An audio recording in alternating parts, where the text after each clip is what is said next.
조기 대선이 확정되면서 민심의 향배에 어느 때보다 정치권의 촉각이 곤두서 있습니다. 한국갤럽이 윤 전 대통령 탄핵 이후 첫 여론조사를 발표했습니다. 여론조사에 나타난 민심의 흐름을 뉴스더에서 더 자세하게 분석해 보겠습니다. 정치부 김아림 기자 나왔습니다. 자, 김 기자, 오늘 발표에서 가장 눈에 띄는 대목은 뭡니까? 아무래도 국민의힘 지지도 하락이 가장 눈에 띄었습니다.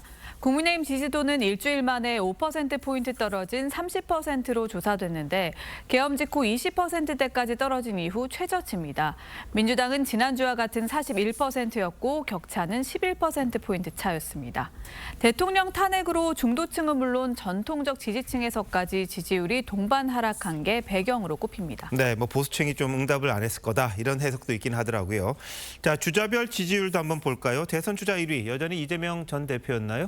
네, 맞습니다. 이재명 전 대표는 37%를 얻어 전체 주자 중 1위로 조사됐습니다.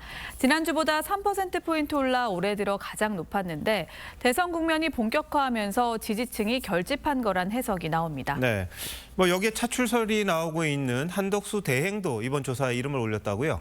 네, 이번 조사는 미리 조사 대상을 정해서 불러주는 방식이 아니라 자유응답, 쉽게 말해서 주관식입니다. 한 대행의 의사와 별개로 일반 국민들에겐 대선 후보군 가운데 한 명으로 올라와 있었다고 볼 수 있을 듯합니다. 민주당 내에서 압도적 1위를 기록하고 있는 이 전 대표와 달리 국민의힘 주자들의 경우엔 경선 진행 상황에 따라 변동 가능성이 클 걸로 예상됩니다. 네, 그리고 국민들이 앞으로 어떤 점에 주안점을 두고 후보를 선택할지 이 부분도 상당히 중요할 텐데 오늘 여론조사에 그런 부분은 없었습니까? 있었습니다. 차기 대통령의 국정 우선 과제로 유권자 절반에 가까운 48%가 경제 회복과 활성화를 꼽았습니다. 이건 연령과 정치 성향과 상관없이 압도적으로 높게 나타났습니다. 통상 전쟁에 나서고 있는 한덕수 대행의 차출론이 계속해서 나오고 이재명 전 대표가 어제 오늘 잇따라 경제 성장을 강조하는 메시지를 내놓는 것도 이런 여론과 무관치 않아 보입니다. 네, 이런 민심이 후보 선택의 기준이 될 수도 있겠군요. 자, 민주당 이야기 한번 해볼까요? 사흘째 경선 규칙을 결론을 못 내리던데 뭔가 논의되던 기류가 바뀐 겁니까? 네, 그렇습니다. 내일 확정해서 발표할 예정인데요. 좀 그럴 가능성이 높아 보입니다. 지난 19대, 20대 대선 땐 경선 투표에 참여하고 싶은 일반 국민 누구나 선거인단으로 참여해 권리당원과 똑같이 한 표를 행사하는 방식이었습니다. 지난 대선 때는 당원 80만 명보다 2배 넘게 많은 200만 명의 일반 선거인단이 참여했습니다. 당연히 당원표의 가치가 줄어드는 건데요.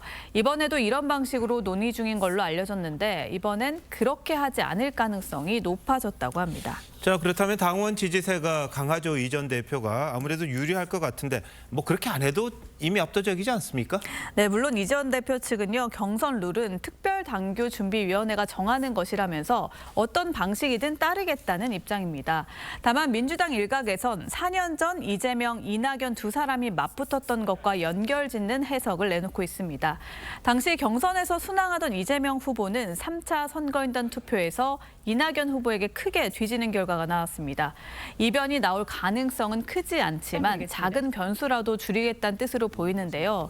하지만 지난 대선 때와 다른 방식으로 경선 룰이 확정될 경우 비명계 주자들을 중심으로 불공정 시비가 불거질 가능성도 있습니다. 네, 부자 몸조심이란 말도 있습니다만 이재명 전 대표로서는 확실하게 하겠다 이런 뜻으로도 보이겠네요. 내일 최종적으로 정해진다고 보니까 한번 지켜보도록 하죠. 김 기자, 잘 들었습니다.